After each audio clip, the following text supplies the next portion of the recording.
Thank you.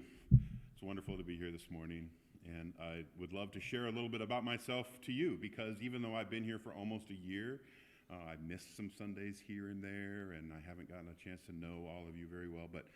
So I want to just take a moment to tell you a little bit about me. I'm not a musician, but music has always been a huge part of my life. I would say that my life has a soundtrack. Eclectic music from Johnny Cash and Bob Dylan to Nipsey Hussle and J. Cole. There's different parts of my life I think back and I immediately think about what I was listening to when that was going on. And probably more than any other part of my life, my spiritual journey definitely has a soundtrack. And about 2 years ago, when I was in the middle of a kind of repositioning of my spiritual journey, and I was thinking about where I could go and join a community of like-minded people, I was listening to a song by a group called the Highwomen, and they have a song called Crowded Table. And in it, they sing, "I want a house with a crowded table and a place by the fire for everyone, where everyone's a little broken, but everyone belongs."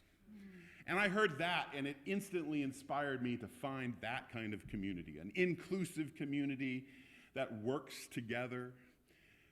I think I found that in St. Luke's. The first day I was here, knowing only Bill and Deborah Dobrenin, I was so overwhelmed with your welcome and inclusiveness that I knew within 5 minutes that I would be back the next Sunday. This is that kind of community. Another musician I was listening to at the time is a singer-songwriter named Grace Baldridge. She releases songs under the name Semler.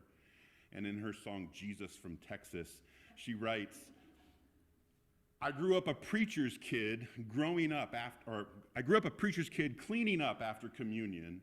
I know that church is not a way to live, it's a weekly reunion. And again, that's how I feel about this community at St. Luke's. And that's one reason why I want to contribute to that community. But I was thinking more about what kind of impact that kind of community has. One thing I know that I'll probably never outgrow is the absolute joy of watching a rock that I threw or dropped into a body of water. And it creates a splash, right? In fact, I've shared that joy with my nephews, and I remember one time my nephew and I, probably for a good 45 minutes, doing nothing but throwing rocks into a river and laughing over and over again.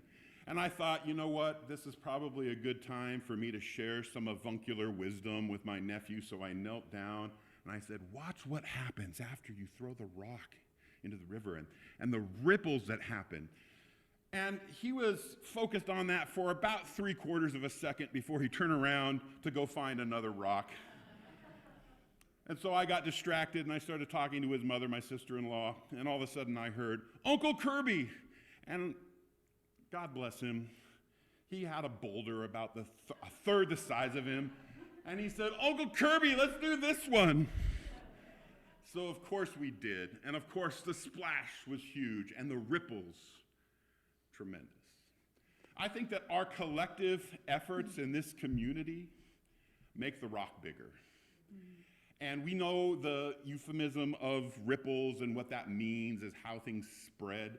And I think one of those big ripples from a community like this is love.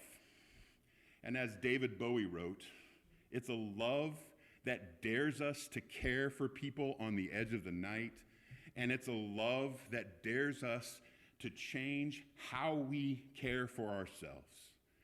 And that's why I want to contribute to St. Luke's, because I've been changed in how I care for myself since I've been here. And I've witnessed us caring for people on the edge of the night. And I just want to keep that going. So I encourage you to consider, how can you be a part of that big rock? How can you help make our impact, our spread of love, bigger and more than what it already is? Thank you.